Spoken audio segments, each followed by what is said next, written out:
In this lecture, we start by defining properties of electric charge. So the first is that we define two charges. So we say there are two types of charges, positive and negative.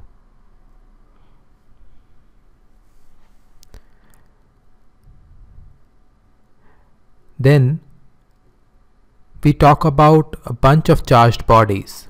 Now if the size of the body is small compared to the distance between them, so you have a charged body and in fact you have multiple charged bodies, and the size of the body is small compared to distance between them, then we treat these bodies as point charges.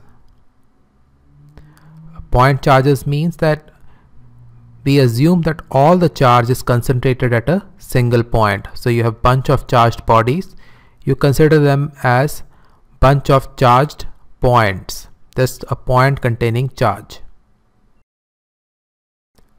Now we come to the properties of electric charge.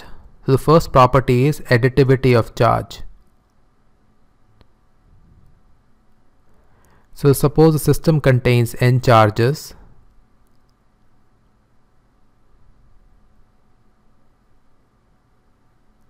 So you have charges Q1, Q2, Q3 all the way to Qn. Then the total charge on the system is just the sum of these charges, Q1 plus Q2 plus Q3 all the way to Qn. So this you can denote by the summation sign. So you sum all the Qi's. So very simple example, say you have charge of 1, 2, minus 3, minus 4 and 5. So the total charge would be 1 plus 2 minus 3 minus 4 plus 5. This is just 1. Now total charge is conserved. So what this means is that the total charge of an isolated system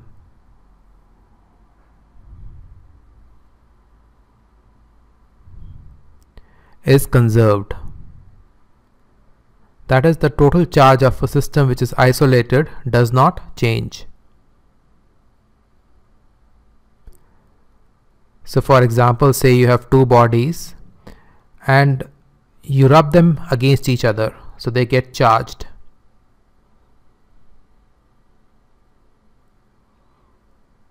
So these two bodies, you rub them against each other, they get charged. So the total charge after rubbing them is same as the total charge before rubbing them.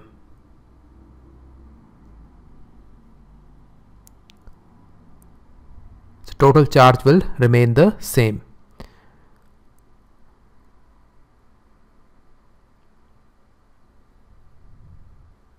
So total charge is same before and after rubbing. So example, so say you have a glass rod and a plastic rod. So before rubbing they are not charged. So you rub them, both of them get charged.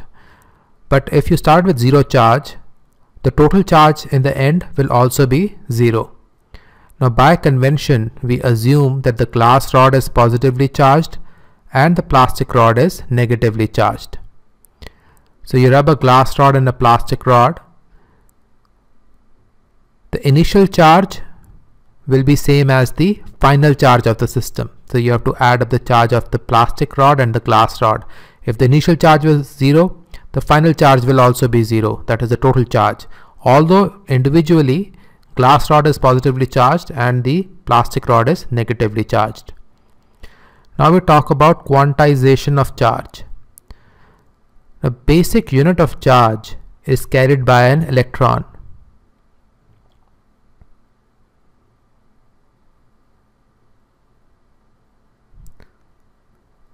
So the units of charge are coulombs.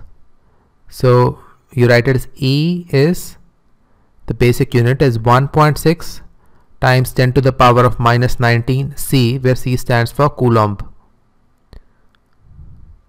So charge Q on a body, Q is equal to plus minus N times E. So any body carries multiple of E.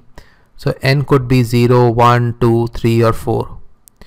So for example, by convention, we assume that the electron has negative charge.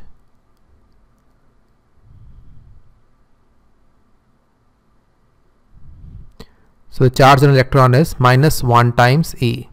So that is minus 1.6 times 10 to the power minus 19 Coulomb.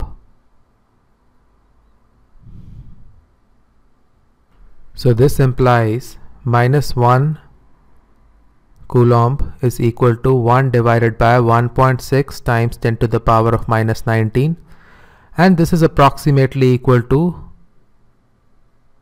6 into 10 to the power of 18 electrons. So for minus 1 Coulomb of charge,